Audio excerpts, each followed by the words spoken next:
Deus criou o homem e a mulher à sua imagem e semelhança, com o propósito de viver sempre diante dele e o adorar.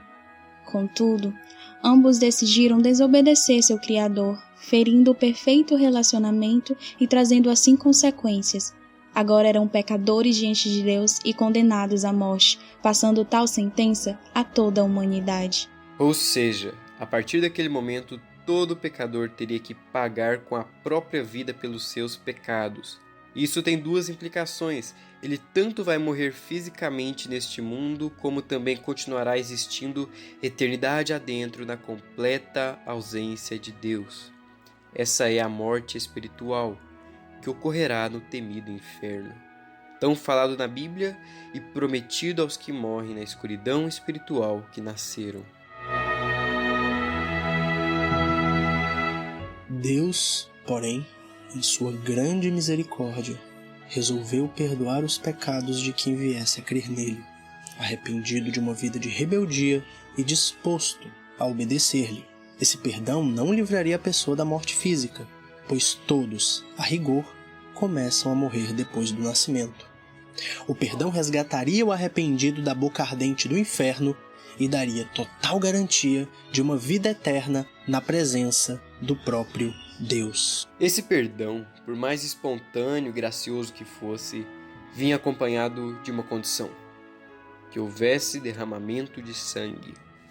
Uma vez que, aos olhos de Deus, a vida está no sangue, é como se aquele sangue fosse oferecido em troca da vida do ofertante. Deus mesmo propôs essa substituição. Havia ainda um grande problema a ser solucionado. De quem seria esse sangue? Do próprio pecador, mesmo arrependido, não poderia ser, uma vez que o seu sangue era contaminado. É como se o homem se oferecesse para ficar preso no lugar de um amigo sentenciado a 10 anos de cadeia.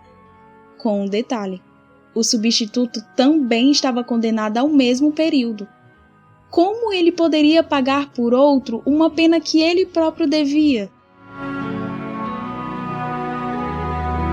Fosse procurado, então, um homem na face da terra em cujas veias corresse sangue moralmente limpo, bombeado por um coração totalmente puro, sem o menor vestígio de qualquer tipo de ofensa a Deus. Que a busca fosse rigorosa, que se vasculhasse entre os maiores líderes das grandes religiões, os centros acadêmicos das eruditas universidades, a cúpula das autoridades, a elegância da alta sociedade, a massa de trabalhadores. Que essa minuciosa procura incluísse os ricos e os pobres, os cultos e os ignorantes, os homens de bem e os criminosos.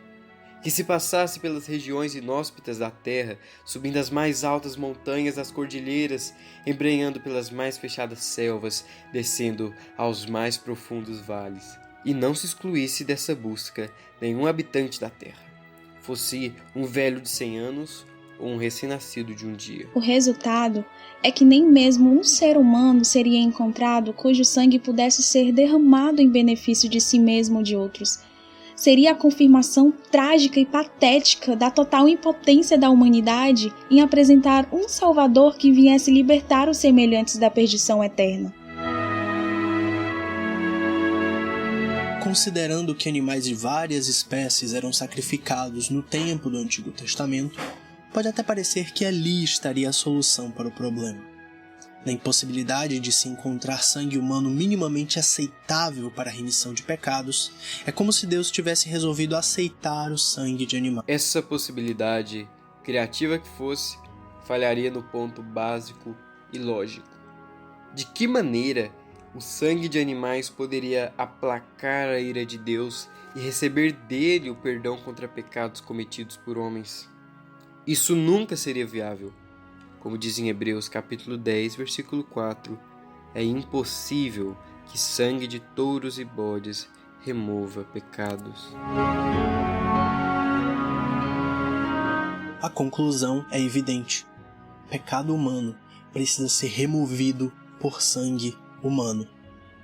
No entanto, não havia ninguém cujo sacrifício fosse aceitável. Surge, portanto, o grande impasse. Mas para um grande impasse, uma grande solução.